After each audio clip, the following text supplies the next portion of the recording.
الله من الشيطان الرجيم. بسم الله الرحمن الرحيم.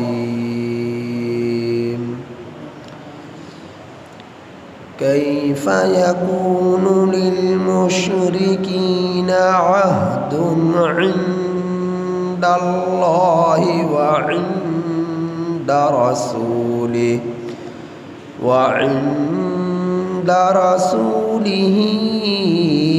إلا الذين عاهدتم عند المسجد الحرام فما استقاموا لكم فاستقيموا لهم إن اللہ يحب المتقین. اس سورہ توبہ کی آیت نمبر 7 آپ حضرات کے سامنے تلاوت ہوئی. اس آیت کریمہ کا ترجمہ یہ ہے: کیف یکون، کیسے ہوگا، للمشرکین، مشرکین کے لیے، عہد، عہد، عند اللہ، اللہ کے ہاں، وعند رسولہ، اور اللہ کے رسول کے ہاں، الا الذین، مگر وہ لوگ، عاہدتم، کہ تمہارا معاہدہ ہو چکا، عند المسجد الحرام، مسجد حرام کے پاس، مگر وہ لوگ کہ جن سے تمہارا معاہدہ ہوا مسجد حرام کے پاس، فما استقاموا لکم، سو وہ قائم رہیں تمہارے لیے، فاستقیموا لہم، تو تم بھی قائم رہو ان کے لیے، ان اللہ، بے شک اللہ تعالی، یحب المتقین، تقوی اختیار کرنے والوں سے، پرہیزگاروں سے، متقیوں سے، ڈرنے والوں سے محبت کرتا ہے، پسند کرتا ہے.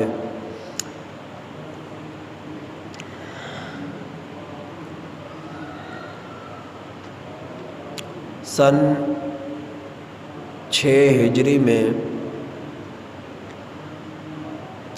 نبی کریم صلی اللہ علیہ وسلم کے ساتھ 1500 صحابہ رضی اللہ تعالی علیہم اجمعین کا قافلہ عمرے کے ارادے سے مدینہ المنورہ سے چلا،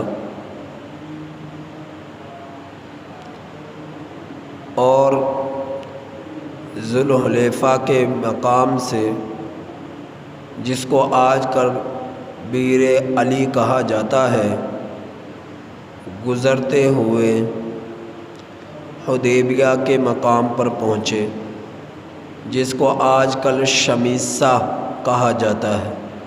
ذوالحلیفہ حدیبیہ کے مقام کو شمیسہ کہا جاتا ہے، جو مسجد حرام سے تقریباً 6 میل کے فاصلے پر ہے، اور آج کل وہ حرم میں ہی شامل ہو چکا ہے. وہ جگہ حرم شریف میں شامل ہو چکی ہے. تو اس زمانے میں تقریباً مکہ المکرمہ یعنی حرم شریف سے 6 میل کے فاصلے پر تھا حدیبیہ کا مقام.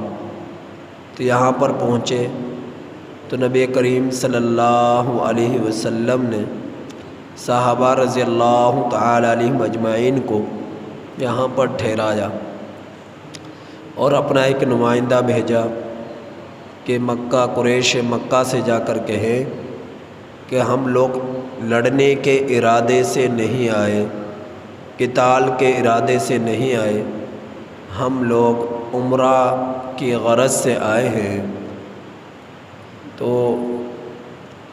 اس سن 6 ہجری سے پہلے 3 لڑائیاں ان قریش مکہ کے ساتھ ہو چکی تھی۔ نمبر 1 غزوہ بدر، نمبر 2 غزوہ احد، نمبر 3 غزوہ خندق۔ یہ 3 لڑائیاں سن 6 ہجری تک ہو چکی تھی۔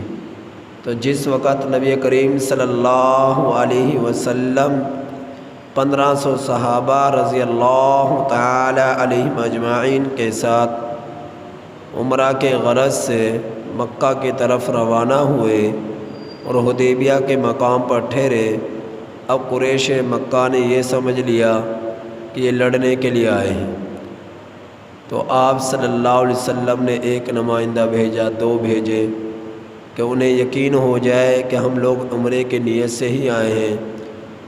اور انہوں نے اپنے نمائندے بھیجے کہ دیکھیں جا کر کہ واقعتاً عمرہ کی نیت سے آئے ہیں، تو انہوں نے دیکھا کہ واقعتاً احرام کی حالت میں ہیں اور عمرہ کی نیت سے آئے ہیں، لڑنے کا کوئی ارادہ نہیں ہے، جنگ کا قتال کا کوئی ارادہ نہیں ہے۔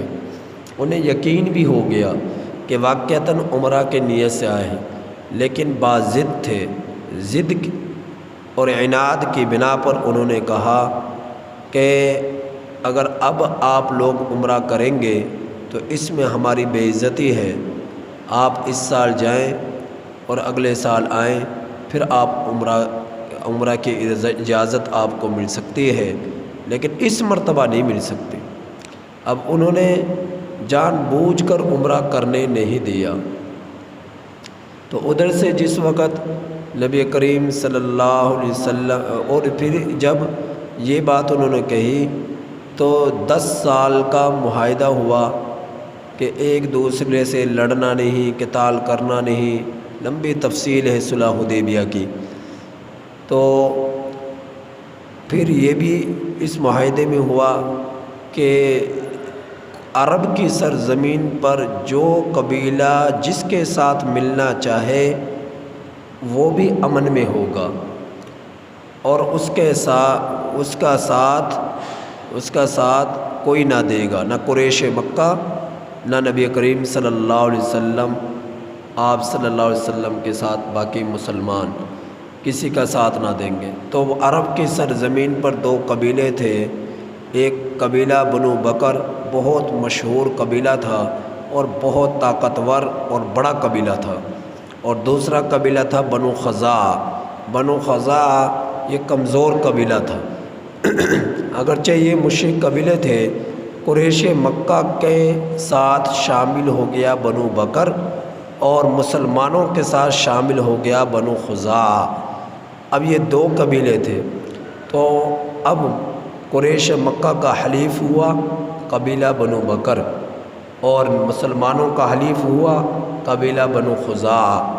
اب حکم یہ معاہدے میں شکتے تھی کہ بنو بکر اگر کسی سے لڑتا ہے تو قریش مکہ نے اس کا ساتھ نہیں دینا، اور بنو خزاعہ کسی کے ساتھ لڑتا ہے تو مسلمان اس کا ساتھ نہیں دیں گے۔ لیکن کیا ہوا، آپس میں ان کی جنگ چھڑ گئی، بنو بکر کی اور بنو خزاعہ کی۔ جب ان کے آپس میں جنگ چھڑی، لڑائی ہوئی، تو قریش مکہ نے ان کی بھرپور طریقے سے معاونت کی، ان کے ساتھ افراد بھی بھیجے لڑنے کے لیے، اسلحہ بھی دیا، اور ان کے مالی معاونت بھی کی، اور بنو خزاعہ کے بہت سارے لوگ مارے گئے۔ تو بنو خزاعہ نبی کریم صلی اللہ علیہ وسلم کے پاس بنو خزاعہ قبیلہ کے لوگ آئے، اور آ کر جو ہے آپ صلی اللہ علیہ وسلم سے شکایت کی، اے اللہ کا رسول صلی اللہ علیہ وسلم، آپ کے قریش مکہ کے ساتھ معاہدہ ہوا، اس معاہدے میں یہ شک بھی تھی کہ کوئی قبیلہ کسی اپنے حلیف کا ساتھ کسی لڑائی میں جنگ میں نہیں دے گا۔ اب دیکھیں قریش مکہ نے بنو بکر کا ساتھ دیا، اور اس نے ہمارے بہت سارے لوگ مارے گئے۔ آپ صلی اللہ علیہ وسلم سے شکایت کی، تو آپ صلی اللہ علیہ وسلم نے کچھ مسلمان بھیجے قریش مکہ کے طرف کہ جا کر ان سے بات کریں کہ جن لوگوں کا خون بہایا گیا ہے ان کی یہ لوگ دیت ادا کریں۔ جب یہ مکہ میں آئے اور آ کر قریش مکہ سے بات کی تو قریش مکہ کے کچھ جذباتی لوگوں نے آ کر یہ کہا کہ جاؤ ہمارا تمہارا کوئی معاہدہ نہیں ہے۔ اب ادھر انہوں نے یہ بات کہہ دی، ادھر سے آپس میں پریشانی میں مبتلا ہو گئے۔ دارالندوہ میں بیٹھے جہاں پر وہ مشورہ کیا کرتے تھے اور بیٹھ کر کہنے لگے کہ ہم نے تو انہیں جو ہے جواب دے دیا کہ ہمارا تمہارا کوئی معاہدہ نہیں ہے۔ اب چونکہ 3 لڑائیاں ہو چکی تھی، غزوہ بدر، غزوہ احد، غزوہ خندق، اور تینوں لڑائیوں میں یہ ذلیل ہوئے، رسوا ہوئے، سینکڑوں لوگ ان کے مارے گئے، سردار مارے گئے، تو یہ کامیاب نہ ہو سکے۔ اب یہ مسلمانوں سے ان کے اندر ڈر بھی پیدا تھا، خوف بھی تھا۔ اب دارالندوہ میں بیٹھ کر آپس میں گفتگو کرنے لگے، یہ ہم کیا کر بیٹھے؟ تو آپس میں کہنے لگے چلو ٹھیک ہے، ہم نے ان کے ساتھ معاہدے کی پاسداری تو پھر بھی کرنی نہیں تھی، لیکن یہ کہنے کی کیا ضرورت تھی کہ ہمارا تمہارا کوئی معاہدہ نہیں ہے؟ یہ کہنے کر موت کو اپنے منہ لگایا، گلے لگایا ہے۔ اب انہوں نے یہ بات کہی کہ اس کا کوئی حل، انہوں نے کہا اس کا حل یہی ہے کہ نبی کریم صلی اللہ علیہ وسلم سے جا کر کہا جائے کہ ہمارا تمہارا معاہدہ ہے، کوئی معاہدہ ختم نہیں ہوا۔ تو انہوں نے حضرت ابو سفیان رضی اللہ تعالیٰ عنہ جو کہ اس وقت تک مسلمان نہیں ہوئے تھے، آپ صلی اللہ علیہ وسلم کے پاس بھیجے کہ جا کر بات کریں۔ آپ حضرت ابو سفیان کے ساتھ کچھ اور لوگ بھی تھے اور وہ گئے اور مدینہ جا کر نبی کریم صلی اللہ علیہ وسلم سے گفتگو کی۔ آپ صلی اللہ علیہ وسلم سے کہنے لگے کہ دیکھیں ہمارے کچھ جذباتی لوگوں نے آپ کے لوگوں سے یہ کہہ دیا کہ ہمارا تمہارا معاہدہ نہیں ہے، تو ہمارا تمہارا معاہدہ ہے۔ ان لوگوں نے جذبات میں کر ایسی بات کہہ دی، ایسی کوئی بات نہیں ہے کہ جو معاہدے کو ختم کیا جائے۔ تو نبی کریم صلی اللہ علیہ وسلم نے فرمایا ٹھیک ہے کہ معاہدہ ختم نہیں ہوا، لیکن دیت ادا کرنی پڑے گی۔ جتنے لوگوں کا خون بہایا ہے بنو خزاع کے لوگوں کا، تو تمہیں اس کی دیت ادا کرنی پڑے گی۔ اب ابو سفیان کہنے لگا نہیں، دیت تو ادا نہیں ہوگی، تو اس کی ہم سے بات نہ کریں، میں جو کہہ رہا ہوں کہ معاہدہ برقرار ہے۔ تو آپ صلی اللہ علیہ وسلم نے فرمایا کہ اگر دیت ادا نہیں کرو گے تو معاہدہ بھی برقرار نہیں ہے۔ تو ابو سفیان بولتا بولتا اسی طرح اٹھ کر چلا گیا، بولتا بولتا اسی طرح اٹھ کر چلا گیا۔ تو یہ معاہدے کی پاس کرنا یا سچ بولنا، امانت داری کا خیال کرنا، جھگڑوں اور گالیوں سے بچنا، جو کہ منافقین کی علامات حدیث پاک میں آئی ہیں، یہ کون ان چیزوں کا پاسداری کرتا ہے؟ وہ کرتا ہے جس کے اندر خوف خدا ہو، آخرت کی فکر ہو، اللہ رب العزت کا ڈر ہو، موت کے بعد کی زندگی کی فکر ہو، وہ ان چیزوں کی فکر کرتا ہے۔ اب وہ لوگ تو مشرک تھے، کافر تھے، ان کی نظروں میں معاہدے کی کیا اہمیت تھی، ان کی نظروں میں امانت کی کیا اہمیت تھی، ان کی نظروں میں دیانت کی کیا اہمیت تھی، ان کی نظروں میں سچائی حقانیت کی کیا اہمیت تھی؟ وہ تو لوگ مشرک تھے، کافر تھے، ان کے لیے تو آخرت کا کوئی یقین نہ تھا، تو وہ کیسے پاسداری کرتے؟ تو انہوں نے تو پاسداری نہیں کی، لیکن یہ چیزوں کی فکر کن کو ہوتی ہے؟ مسلمانوں کو۔ نبی کریم صلی اللہ علیہ وسلم حدیث پاک میں فرمان ہے کہ جب منافق کی 4 علامتیں، فرمایا کہ اذا حدث وکذب، جب بات کرتا ہے تو جھوٹ بولتا ہے۔ منافق جب بات کرتا ہے تو جھوٹ بولتا ہے۔ ایک فرشتہ ہوتا ہے ہر مسلمان کے ہونٹوں کے پاس، وہ ہر وقت موجود ہوتا ہے۔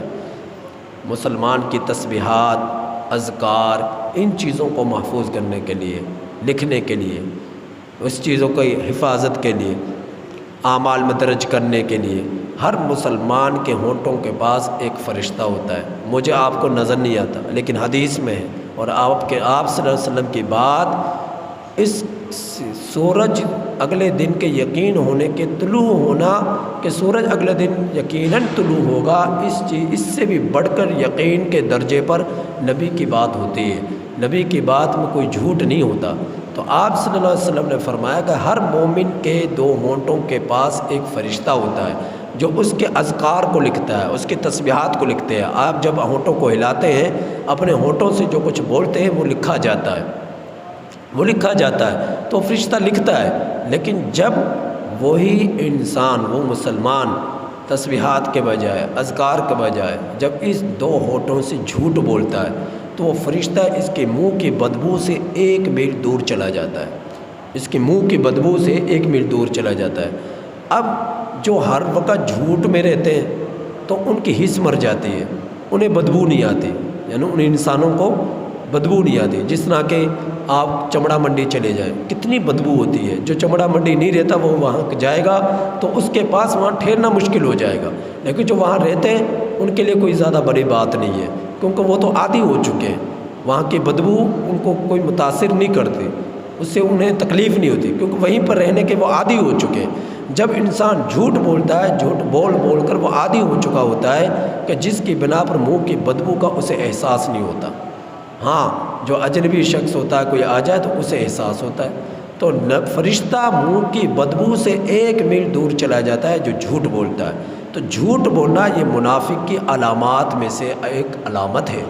اب ہم اپنے گریبانوں میں جا کر دیکھیں کتنے لوگ مرد ایسے ہیں، کتنی عورتیں ایسی ہیں جو جھوٹ بولتی ہیں، کتنی عورتیں جھوٹ بولتی ہیں، کتنے مرد جھوٹ بولتے ہیں۔ اور مرد تو یہ سمجھتے ہیں کہ بھئی میری تجارت، میری دکانداری، میری بے و شراء جو ہے یہ بغیر جھوٹ کے ہو ہی نہیں سکتا، میرا کاروبار، میرا لین دین، میرے معاملات جھوٹ بولا بغیر نہیں ہو سکتے، میرے کاروبار میں برکت جو ہے منافع نہیں ہو سکتا جب تک میں جھوٹ نہیں بولوں گا، کسٹمر مطمئن نہیں ہوتا، خریدار یقین نہیں کرتا، لہٰذا جھوٹ بولنا پڑتا ہے، اب یہ یقین اپنے دلوں میں بٹھا لیا، اور اتنا بڑا گناہ ہے جھوٹ بولنا، گناہ کبیرہ ہے، جھوٹ بولنا گناہ کبیرہ ہے۔ اب کتنے لوگ جھوٹ بولتے ہیں، جھوٹ بولنا سخت ترین گناہ ہے۔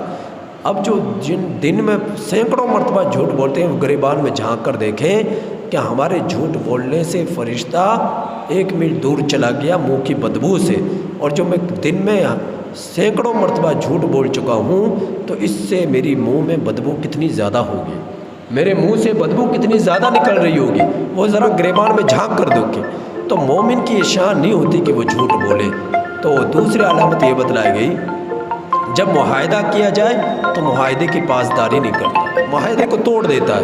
جس طرح مشرکین مکہ اور نبی کریم صلی اللہ علیہ وسلم مسلمانوں کے آپس میں معاہدہ ہوا حدیبیہ کے مقام پر، جس کو شمیسہ آج کل کہا جاتا ہے، اس مقام پر جب معاہدہ ہوا تو معاہدے کی ان لوگوں نے پاسداری نہیں کی، چند زمانہ بھی نہیں گزرنا پایا، چند وقت بھی گزرنا نہ پایا، اور انہوں نے معاہدے کو توڑ ڈالا، معاہدے کی پاسداری نہیں کی۔ تو مومن کی یہ شان نہیں ہوتی کہ کسی سے معاہدہ کرے اور اس کو توڑ ڈالے۔ تو یہ منافق ہی کر سکتا ہے یہ کام کہ معاہدہ کرے اور معاہدہ کو توڑ ڈالے۔ عہد اور پیمان، عہد معاہدہ کسے کہتے ہیں؟ جو جانبین سے ہو، جانبین یعنی 2 جماعتیں آپس میں مل کر ایک دوسرے سے کسی بات پر معاہدہ کر لے کہ ہم نے اس کے خلاف نہیں کرنا یا اس کے مطابق کرنا ہے، کوئی بھی اس کے خلاف نہیں چلے گا، تو یہ ہوتا ہے معاہدہ جانبین سے کرنا، کوئی معاملے کو طے کرنے کو معاہدہ کہتے ہیں۔ تو منافق جو ہوتا ہے وہ معاہدے کی پاسداری نہیں کرتا۔ تیسری علامت میرے نبی نے فرمائی کہ جب امانت رکھائی جائے تو امانت میں خیانت کرتا ہے، یہ منافق کی علامت ہے۔ جس طرح بعض لوگ اعتماد کر کچھ پیسے رکھوا دیتے ہیں، یا آپ اپنے پاس رکھ لیں، میں اتنے مہینوں بعد یا اتنے دنوں بعد یا اتنے سالوں بعد آپ سے واپس لے لوں گا۔ اب وہ اپنے پاس رکھنے کے بجائے اس کا استعمال کر لے، جو امانت میں خیانت ہے، چوتھی علامت میرے نبی نے فرمائی کہ بات بات پر گالی دیتا ہے، گالی دینا، جھگڑا کرنا اور گالیاں دینا۔ فرمایا یہ مومن کی شان نہیں، یہ کون کرتا ہے؟ منافق۔ اب یہ 4 علامتیں میرے نبی نے فرمائی ہیں، بتلائی ہیں کہ جس میں 4 علامتیں پائی جائیں گی وہ مومن نہیں ہے، وہ منافق ہے۔ تو ہم اپنے گریبانوں میں جھانک کر دیکھیں کہ ہم میں سے کتنے ایسے ہیں مرد اور عورتیں کہ جو جب ان سے کے پاس کوئی امانت رکھائی جائے اس میں بددیانتی کرتے، جب بات کرتے تو جھوٹ بولتے، جب معاہدہ کرتے تو معاہدے کی پاسداری نہیں کرتے، اور آپس میں جھگڑے کرتے، لڑائیاں کرتے ہیں، گالیاں دیتے ہیں۔ اور آج کیفیت یہ ہو چکی ہے کہ ہم یہ دیکھتے ہیں کہ ہمارے نوجوان نسل کھیل رہے، بیٹھے ہوئے، بات بات پر گالی نکل رہی ہے منہ سے، تو یاد رکھیں یہ گالی دینے والے کہ حدیث پاک میں اللہ کے نبی نے اسے منافق قرار دیا ہے، اور بات بات پہ جھگڑے کرنا حدیث پاک میں اس کو منافق قرار دیا گیا ہے۔ گویا کہ جو جھگڑالو ہے، جھگڑا کرنے والا ہے، اس پر نفاق کا ٹھپا لگ چکا ہے۔ جو گالیاں دینے والا ہے اس پر نفاق کی مہر لگ چکی ہے کہ یہ منافق ہے، یہ منافق ہے۔ لہٰذا گالی دینے سے، جھگڑے کرنے سے بچنا چاہیے، امانت میں بددیانتی کرنے سے بچنا چاہیے، اور عہد و پیمان کو توڑنے کے بجائے اس کی پاسداری کرنی چاہیے، اور جو ہے بات بات پر جھوٹ بولنے کے بجائے جھوٹ سے بچنا چاہیے، ہمیشہ سچ بولنا چاہیے، تو تاکہ یہ نفاق کا ٹھپا، یہ نفاق کی مہر کسی کو نہ لگے۔ تو حدیث اس آیت کریمہ میں اسی کا ذکر ہوا کہ منافقین قریش کے ساتھ جو معاہدہ ہوا، اس معاہدے کی شک کو انہوں نے توڑ ڈالا۔ اللہ رب العزت اس آیت کریمہ میں ارشاد فرما رہے کیف یکون للمشرکین، کیسے ہوگا مشرکین کے لیے عہد عند اللہ وعند رسولہ، اللہ اور اللہ کے رسول کے ہاں، الا الذین عاہدتم، مگر وہ لوگ کہ جن سے تمہارا عہد ہوا عند المسجد الحرام، مسجد حرام کے پاس۔ پہلے یہ وضاحت کر دی کہ مشرکین کے لیے کیسے ہو سکتا ہے معاہدہ، کیونکہ ان کے دلوں میں تو شرک ہے، آخرت کی فکر نہیں، آخرت کا انکار ہے، اور اللہ کا ڈر نہیں، اور توحید کا اقرار نہیں۔ تو عہد و پیمان، عہد معاہدے کی پاسداری تو وہی کرتا ہے جس کے آخرت میں فکر ہوتی ہے، آخرت کی فکر ہوتی ہے، اللہ پر یقین ہوتا ہے، ایک اللہ کی ذات پر ایمان ہوتا ہے، تو وہی جو ہے عہد کی معاہدے کی پاسداری کرتا ہے۔ تو اللہ فرما رہے ان کے یہ تو مشرک لوگ ہیں، یہ کیسے کر سکتے ہیں معاہدے کی پاسداری؟ تو پھر آگے اللہ نے فرمایا الا الذین عاہدتم، مگر وہ لوگ جو تم سے معاہدہ کرے عند المسجد الحرام، مسجد حرام کے پاس، پھر معاہدہ کر لینے کے بعد، جیسا کہ حدیبیہ کے مقام پر مسجد حرام میں جو کہ حصہ شامل ہو چکا ہے، ان مشرکین نے معاہدہ کیا، اور 10 سال کا یہ معاہدہ تھا، اس میں ایک شک یہ تھی کہ ایک دوسرے کا سے لڑائی نہیں کرنی، جنگ نہیں کرنی، قتال نہیں کرنا، اور جو حلیف جس کے ساتھ شامل ہو جائے، جو قبیلہ، اس کا ساتھ بھی نہیں دینا۔ تو فرمایا کہ جب تک فمستقاموا لکم، تو یہ لوگ قائم رہیں تمہارے لیے، یعنی معاہدے کی پاسداری کریں، فاستقیموا لہم، تو تم بھی ان کے لیے قائم رہو، یعنی معاہدے کو نہیں توڑنا، تم نے معاہدے کی پاسداری کرنا۔ اور مومن کی یہ شان نہیں کہ معاہدے کو توڑ دے، تو مسلمان تو توڑ نہیں سکتے، معاہدے کو ختم نہیں کر سکتے تھے، تو مشرکین مکہ نے معاہدے کو ختم کیا بنو بکر کا ساتھ دے کر۔ جب معاہدہ ختم کر دیا تو اللہ رب العزت ایسے لوگوں کو پسند نہیں کرتا، اللہ کسے پسند کرتا ہے؟ ان اللہ یحب المتقین، جو اللہ رب العزت سے محبت کرتے ہیں، اللہ رب العزت سے تعلق رکھتے ہیں، اللہ کی ذات پر ایمان رکھتے ہیں، اللہ تعالیٰ سے ڈرتے ہیں، آخرت پر یقین رکھتے ہیں، تو ایسے لوگ معاہدے کی پاسداری کرتے ہیں، اور پھر اللہ ایسے لوگوں کو پسند کرتا ہے، اللہ ایسے لوگوں سے محبت کرتا ہے۔ لہٰذا مومن کی یہ شان نہیں ہونی چاہیے کہ وہ معاہدے کو توڑے۔ تو معاہدہ توڑا قریش مکہ نے، مسلمانوں نے نہیں توڑا۔ جب معاہدہ انہوں نے توڑ دیا تو اب کوئی آپس میں ان کے لیے جنگ اور قتال کی جو ہے جنگ اور قتال کی ممانعت کی کوئی صورت باقی نہ رہی۔ تو تک ذی القعدہ کے مہینے کے اندر یہ معاہدہ ہوا، اور ذی القعدہ، ذی الحج، محرم کے اندر ان لوگوں نے معاہدے کو توڑ ڈالا، یعنی چند مہینے ہی گزرے، اور ان مہینہ کے اندر ہی انہوں نے اس معاہدے کو توڑ ڈالا۔ اب معاہدہ کوئی نہ رہا، اب یہ حرمت والے مہینے تھے، ذی القعدہ، ذی الحج، محرم، رجب، یہ بھی حرمت والے مہینے تھے، اور ابتدائی زمانہ اسلام میں حرمت والے مہینوں کی عزت، پابندی، خیال، احترام جہاں مسلمان کرتے تھے، اس سے بڑھ کر مشرکین مکہ بھی کرتے تھے، لیکن انہوں نے اس چیز کا بھی خیال نہیں کیا، اور آپ صلی اللہ علیہ وسلم کو نہ عمرہ کرنے دیا اور واپس بھیج دیا، اور پھر معاہدے کو بھی توڑ ڈالا۔ تو یہ صورتیں، یہ کیفیات معاہدے کو توڑنے کی، جھوٹ بولنے کی، اور جو ہے آخرت کا خوف کا نہ ہونا، اللہ کے ذات پہ یقین، ایمان کا نہ ہونا، یہ مومن کی شان نہیں ہوتی، یہ تو کافروں کا طرز عمل ہوتا ہے، طرز زندگی ہوتا ہے۔ کافر مشرک لوگ ہی ایسا کر سکتے ہیں، اور اللہ ایسے لوگوں کو پسند نہیں کرتا جو اس طرح کی حرکتیں کرتے ہیں۔ اللہ تو اسے محبت کرتا ہے جو اللہ سے ڈرتا ہے، آخرت پہ یقین رکھتا ہے، عہد و معاہدے کی پاسداری کرتا ہے، اللہ تعالیٰ کے ذات پر یقین رکھتا ہے، اور جھوٹ نہیں بولتا، بددیانتی نہیں کرتا، گالیاں گلوچ نہیں کرتا، اور جو ہے جھگڑے نہیں کرتا۔ اللہ تعالیٰ سے دعا ہے کہ اللہ تعالیٰ ہمیں اس آیت کریمہ کی کامل سمجھ نصیب فرمائے اور آخرت کی فکر نصیب فرمائے۔ الحمدللہ رب العالمین۔